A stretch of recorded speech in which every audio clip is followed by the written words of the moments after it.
비가 추적추적 내리는 서울의 가을 저녁, 유린의 차고 문이 삐거덕 소리를 내며 열렸다. 언니, 도구 좀 빌려줄래? 집에 페인트 칠할 게 있어서 유민의 목소리가 차고 안으로 스며들었다. 유리는 렌치로 자동차 엔진을 고치던 손을 멈추고 고개를 들었다. 이웃집 유민은 늘 이렇게 갑작스럽게 나타났다. 30대 초반의 그녀는 밝은 미소로 사람을 사로잡았지만 오늘은 그 미소 뒤에 숨겨진 피곤함이 느껴졌다. 유리는 35살, 자동차 정비소에서 일하는 독립적인 여성이었다. 그녀의 삶은 기름 냄새와 엔진 소리로 가득 찼다. 그래, 뭐 필요해? 유린이 물었다. 유민이 다가오며 도구 상자를 바라보았고 갑자기 그녀의 손이 유린의 손을 꽉 잡았다. 그 순간 유린의 심장이 멎을 듯했다. 언니. 나 요즘 너무 힘들어. 유민의 눈에 눈물이 고였다. 그 손길은 단순한 부탁이 아니었다. 그것은 절박한 구원의 신호였다. 유리는 유민을 처음 만난 날을 떠올렸다. 5년 전 이 동네로 이사온 유민은 남편과 함께 살았다.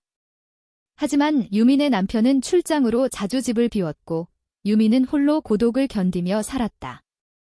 유리는 이웃으로서 가끔 도와주었지만 그 이상은 아니었다. 그런데 오늘 이 손길은 모든 것을 바꿔놓았다. 유리는 유민의 손을 놓지 않고 차고 안으로 데려갔다. 무슨 일 있었어? 말해봐. 유린의 목소리가 부드러워졌다. 유민은 주저하며 입을 열었다. 남편이 바람 피웠어. 증거를 봤어. 그 말에 유린의 가슴이 아파왔다. 유민은 결혼 생활의 고통을 털어놓았고 유리는 조용히 듣기만 했다. 차고의 희미한 불빛 아래 두 여자는 처음으로 서로의 영혼을 마주했다. 그날 밤 유리는 잠을 이룰 수 없었다. 유민의 손길이 아직도 느껴졌다. 그녀는 자신의 감정을 인정하기 두려웠다. 한국 사회에서 여성 간의 사랑은 여전히 금기였다. 가족의 기대, 사회의 시선. 유리는 어린 시절부터 그런 압박을 느껴왔다. 아버지는 엄격한 사람으로 딸이 정상적인 삶을 살기를 바랐다. 유리는 결혼을 피하며 독립적으로 살았지만 속으로는 외로웠다. 유미는 달랐다. 그녀는 전통적인 가정을 꿈꾸었지만 현실은 잔인했다. 다음 날 유민이 다시 차고로 왔다. 어제 미안했어, 언니요. 하지만 유리는 미소를 지었다. 괜찮아. 언제든 와. 그렇게 두 사람의 만남이 시작되었다. 서울의 거리는 가을 단풍으로 물들었다. 유린과 유미는 자주 만나 산책했다. 한강공원에서 커피를 마시며 이야기를 나누었다. 유미는 자신의 결혼 생활을 털어놓았고 유리는 어린 시절 이야기를 공유했다. 나는 항상 혼자였어. 가족이 이해해주지 않아. 유린의 말에 유민이 손을 잡았다. 이제 혼자가 아니야. 그 손길은 따뜻했다. 두 사람은 점점 가까워졌다. 유민의 남편은 여전히 출장 중이었고 유민은 자유를 느꼈다. 하지만 이 감정은 사랑일까? 유리는 혼란스러웠다. 한국 드라마처럼 로맨틱한 만남이지만 현실은 달랐다. 사회의 벽이 높았다. 어느 주말 유민이 유린의 집으로 초대받았다. 유리는 한국식으로 김치찌개를 끓여 대접했다. 식탁에서 웃음소리가 터졌다. 언니 요리 솜씨가 최고야. 유민의 칭찬에 유린의 뺨이 붉어졌다. 저녁을 먹고 난 후 두 사람은 소파에 앉아 K-드라마를 보았다. 화면 속 연인들의 키스 장면에서 유민이 유린을 바라보았다. 언니, 나도 이런 사랑하고 싶어. 그 말에 유린의 심장이 뛰었다. 유민의 손이 다시 유린의 손을 잡았고 이번에는 놓지 않았다. 그날 두 사람은 첫 고백을 했다. 나, 언니 좋아해. 유민의 목소리가 떨렸다. 유리는 눈물을 흘렸다. 나도. 유민아. 하지만 행복은 오래가지 않았다. 유민의 남편이 돌아왔다. 그는 유민의 변화를 눈치챘다. 요즘 왜 이렇게 밝아? 유민은 거짓말로 둘러댔지만 불안했다. 유린도 마찬가지였다. 두 사람은 몰래 만나야 했다. 서울의 카페에서, 공원에서. 그들의 사랑은 비밀스러웠다. 한국 사회의 보수적인 시선이 두 사람을 압박했다. 유린의 친구들은 여자끼리 너무 가까운 거 아니야? 라고 물었다. 유린은 부정했지만 속으로는 아팠다. 유미는 이혼을 생각했지만 가족의 반대가 두려웠다. 그녀의 어머니는 결혼은 인내야 라고 말했다. 두 사람의 사랑은 점점 깊어졌지만 위기도 다가왔다. 겨울이 다가오자 서울은 눈으로 뒤덮였다.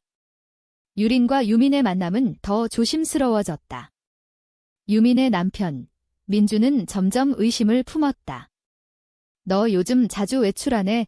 유민은 친구 만나라고 대답했지만 가슴이 철렁했다. 유리는 정비소에서 일하며 유민을 생각했다. 그녀의 손에는 기름이 묻었지만 마음은 유민으로 가득 찼다. 주말에 두 사람은 남산타워로 데이트를 갔다. 눈 덮인 서울 시내가 내려다 보이는 그곳에서 유민이 말했다. 언니, 여기서 영원히 함께하고 싶어. 유리는 유민을 안아주었다. 그 포옹은 따뜻했다. 한국의 겨울바람이 불었지만 두 사람의 사랑은 불꽃처럼 타올랐다. 두 사람은 문화를 공유하며 가까워졌다. 유민은 유린에게 한복을 입혀보았고 유린은 유민을 데리고 자동차 쇼에 갔다. 언니처럼 강한 사람이 되고 싶어. 유민의 말에 유린이 웃었다. 하지만 현실은 하엇이했다. 유민의 시어머니가 방문했다. 아들 왜 안 낳아? 결혼 5년 차잖아. 유민은 압박을 느꼈다. 그녀는 유린에게 털어놓았다. 나 이혼할까? 유린은 내가 행복하면 돼 라고 말했다. 하지만 속으로는 두려웠다. 만약 유민이 자유로워지면 그들의 사랑이 공개될까? 어느 날 유민의 남편이 유린의 차고를 찾았다. 우리 아내가 자주 여기 오나? 유린은 침착하게 대답했다. 도구 빌리러 오긴 해요. 하지만 민준의 눈빛이 날카로웠다. 그날 밤 유민이 울면서 유린에게 왔다. 남편이 의심해. 우리 조심해야 해. 두 사람은 그날 밤을 함께 보냈다. 유린의 작은 아파트에서 서로를 안고 이야기를 나누었다. 언니, 나 없이 못 살 것 같아. 유민의 고백에 유린의 눈물이 흘렀다. 그들의 사랑은 깊어졌지만 비밀이었다. 봄이 오자 벚꽃이 피었다. 두 사람은 여의도 공원으로 피크닉을 갔다.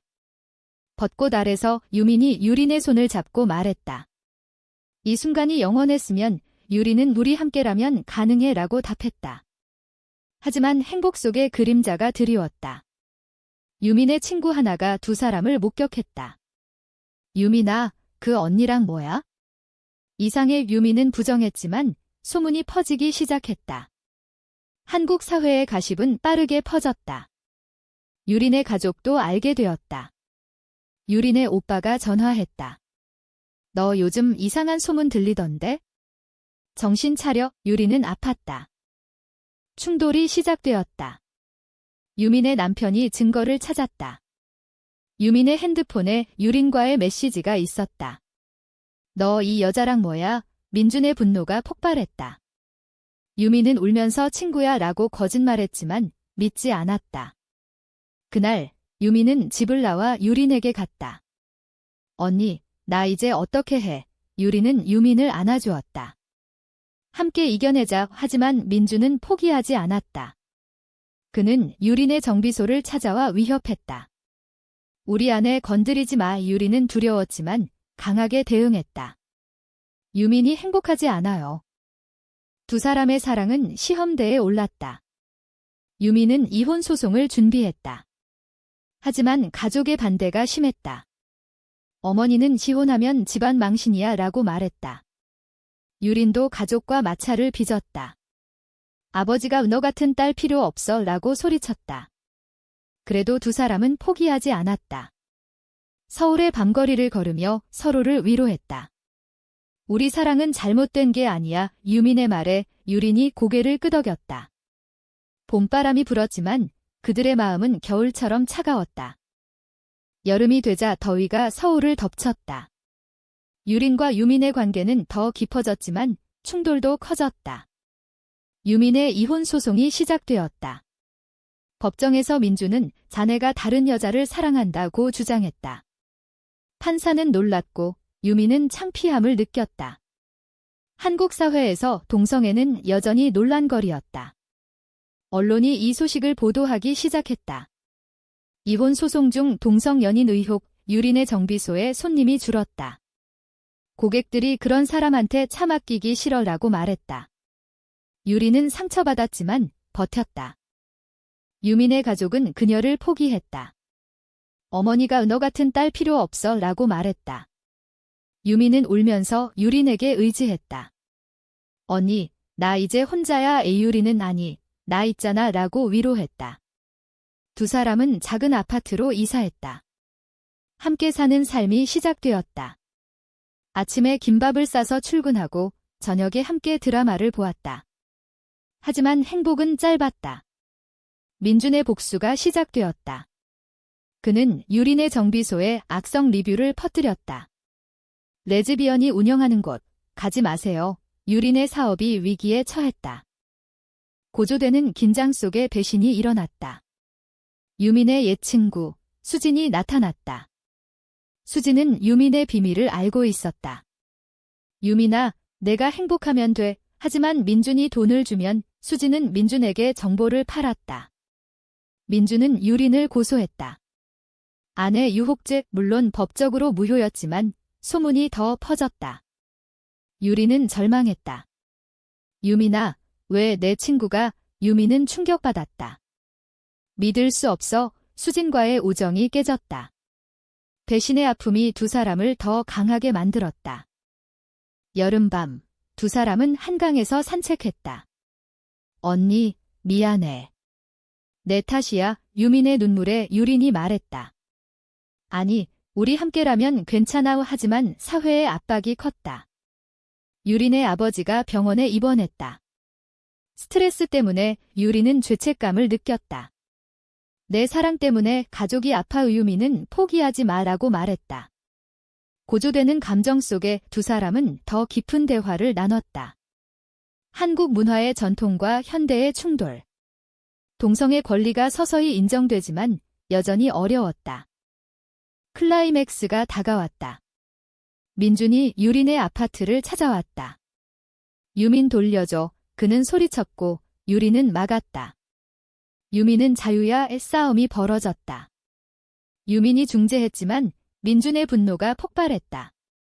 너희 둘 다 미쳤어. 그는 떠났지만 위협을 남겼다. 그날 밤 유린은 악몽을 꾸었다. 사회의 시선이 두 사람을 짓누르는 꿈. 깨어나 유민을 안았다. 우리 끝까지 함께할까? 유민의 대답은 네. 하지만 배신의 여파가 컸다. 수진이 공개적으로 유민을 비난했다. 소셜미디어에 주민은 배신자라고 썼다. 유민은 우울증에 빠졌다. 유리는 그녀를 돌보았다. 괜찮아질 거야. 의사에게 상담을 받았고 두 사람은 서로를 지지했다. 여름이 지나가며 그들의 사랑은 더 단단해졌다. 하지만 아직 끝나지 않았다. 가을이 다시 왔다. 잎사귀가 떨어지는 서울 거리에서 유린과 유민의 삶은 변화를 맞았다. 이혼 소송이 끝났다. 유민은 자유로워졌지만 재산 분할로 어려움을 겪었다. 민주는 모든 걸 잃게 할 거야 라고 협박했다. 유린의 정비소는 문을 닫을 위기에 처했다. 고객이 없어졌다. 유린은 아르바이트를 시작했다. 카페에서 일하며 유민을 부양했다. 언니, 미안해. 유민의 말에 유린이 사랑하니까 라고 답했다. 배신의 상처가 깊었다. 수진이 유민에게 사과 편지를 보냈다. 돈 때문에 그랬어. 용서해. 하지만 유민은 용서하지 않았다. 우정은 끝났어. 그 사건으로 유민은 사람을 믿기 어려워졌다. 유린만이 그녀의 유일한 버팀목이었다. 두 사람은 함께 여행을 갔다. 제주도로.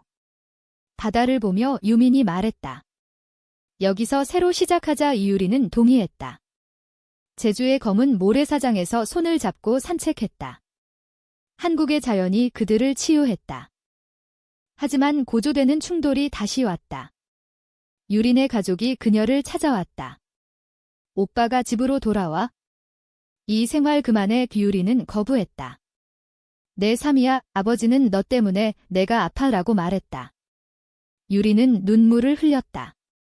가족과의 갈등이 깊어졌다. 유민도 마찬가지였다. 어머니가 집으로 와라라고 전화했다. 내가 여자를 사랑하다니 부끄러워. 유민은 엄마, 이해해줘라고 애원했다. 하지만 이해는 없었다. 클라이맥스에서 배신이 절정에 달했다. 민준이 유린을 스토킹했다. 그는 사진을 찍어 소셜미디어에 올렸다. 이 여자들이 내 아내를 빼앗았어. 소문이 폭발했다. 유린의 카페에서 해고되었다. 이미지 문제야. 유민은 직장을 잃었다. 두 사람은 절망했다. 언니, 우리 끝인가? 유민의 물음에 유린이 아니, 싸우자라고 말했다. 그들은 LGBT 커뮤니티에 도움을 청했다. 서울의 퀴어 모임에서 지지를 받았다. 너희는 혼자가 아니야. 이 그 말에 힘을 얻었다. 감정의 폭풍이 몰아쳤다. 유린은 민준을 대면했다. 유민을 놓아줘. 민준은 내가 문제야 라고 소리쳤다. 싸움이 벌어졌지만 유민이 막았다. 나 이제 행복해. 그만해. 민준은 결국 포기했다. 좋아, 가봐. 하지만 상처는 남았다. 두 사람은 서로를 안고 울었다. 우리 이겼어. 가을 바람이 불며 그들의 사랑은 더 강해졌다. 겨울이 다시 왔다. 눈이 내리는 서울에서 유린과 유민은 새 삶을 시작했다. LGBT 커뮤니티의 도움으로 작은 카페를 열었다. 우리 둘이 함께. 손님들은 점점 늘었다. 여기 분위기 좋아요. 사회의 시선은 여전히 차가웠지만 지지자들도 생겼다. 유린의 친구가 자랑스러워라고 말했다. 유민의 어머니도 서서히 변했다. 내가 행복하면 돼. 작은 변화였다. 충돌의 여파를 극복하며 두 사람은 깊은 대화를 나눴다. 언니, 배신 당한 게 아파. 유민의 말에 유린이 하지만 우리는 강해졌어 라고 답했다. 그들은 상담을 받으며 감정을 치유했다. 한국 사회의 변화도 느껴졌다. 동성 결혼 법안 논의가 시작되었다. 희망이 있어. 유린의 말에 유민이 미소 지었다. 가족과의 화해가 왔다. 유린의 아버지가 카페를 방문했다. 미안하다. 내 삶을 인정할게. 눈물이 흘렀다. 유민의 어머니도 왔다. 딸아, 사랑해. 그 순간 두 사람은 행복을 느꼈다. 배신과 충돌을 이겨낸 사랑이었다. 봄이 오자 벚꽃 아래서 두 사람은 약속했다. 영원히 함께. 사회의 벽은 여전했지만 그들의 사랑은 빛났다. 유리는 정비소를 다시 열었고 유미는 카페를 운영했다. 함께 사는 삶이 안정되었다. 여름이 되자 서울은 활기찼다. 유린과 유민의 삶은 평화로웠다. 카페에서 손님을 맞이하며 서로를 바라보는 눈빛이 따뜻했다. 언니, 오늘도 사랑해. 유민의 속삭임에 유린이 미소 지었다. 과거의 아픔은 추억이 되었다. 민주는 새로운 삶을 살았고 수지는 멀어졌다. 두 사람은 용서를 배웠다. 배신은 아프지만 사랑이 이겨. 인문적인 결말이 다가왔다. 두 사람은 퀴어 퍼레이드에 참가했다. 서울 거리에서 손을 잡고 걸었다. 우리는 자유야. 사람들의 박수가 울렸다. 가족도 지지했다. 아버지가 자랑스러워라고 말했다. 유민의 어머니가 케이크를 가져왔다. 축하해. 마지막으로 차고에서 시작된 사랑을 회상했다. 그 손길이 모든 걸 바꿨어. 유린의 말에 유민이 안겼다. 한국 사회의 변화 속에서 그들의 이야기는 희망이 되었다. 사랑은 성별을 초월한다. 끝은 행복했다. 영원한 약속으로.